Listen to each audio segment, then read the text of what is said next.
सब तो बड़ा जानवर है वो इतना मौजूद है और बहुत खूबसूरत है, अबलख कलर मौजूद है। असा इंदे मालिक ने भी रब्ता कर दूँ, पूछ लूँ कि इनका क्या वजन है और इनको क्या खवे दो। अस्सलाम वालेकुम व्यूअर्स, मैं जावेद सोलंकी यूट्यूब चैनल जावेद सोलंकी देसी विलाग का। दोस्तों साडा अज का जो विलाग है वो है मवेशी मंडी के हवाले दे नाल।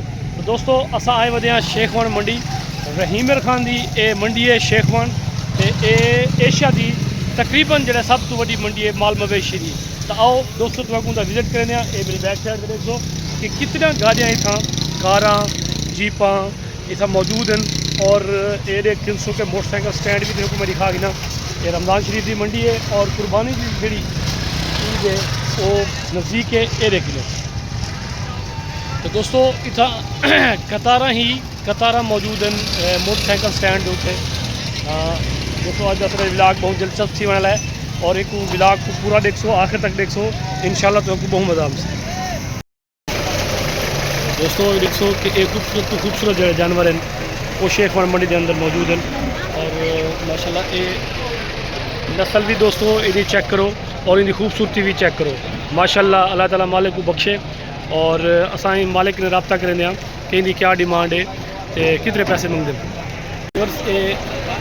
एक खरीदार नाल उनका जो सौदा जारी है, ये बाद अस पूछते हैं कि इनकी क्या डिमांड है इन जानवर की। माशाल्लाह बहुत खूबसूरत जानवर है। अस्सलाम वालेकुम भाईजान। तो भाईजान ये बताएं कैसे बता दो कि इनकी डिमांड क्या है, कितने पैसे लेंगे? 12.5 लाख पे। अच्छा तो व्यूअर्स इनकी जी डिमांड है 12.5 लाख रुपया है। जानवर को देखो, जानवर के वजन को देखो तो 12.5 लाख आज के मुताबिक कोई रेट क्या नहीं। मैं तो पहले भी आख चुका कि शेखवान मंडी का जो अज का रेट है वो बहुत माकूल रेट है।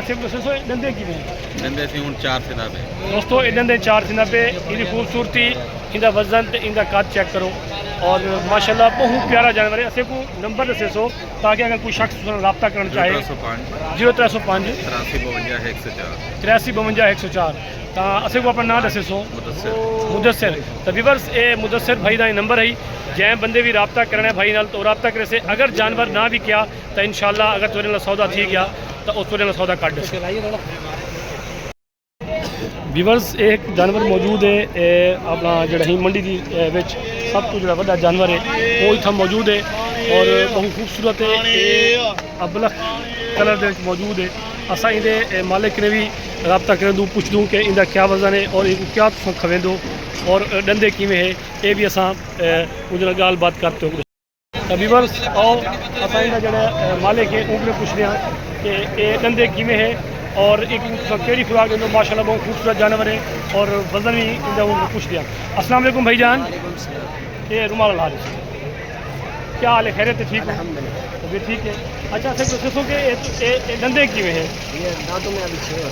अच्छा तो डंदे दे 6 है। दोस्तों असा भाई ने पूछूँ कि थोड़ा अंदाज़ा क्या है कि इनका वजन है जरा वो कितना है?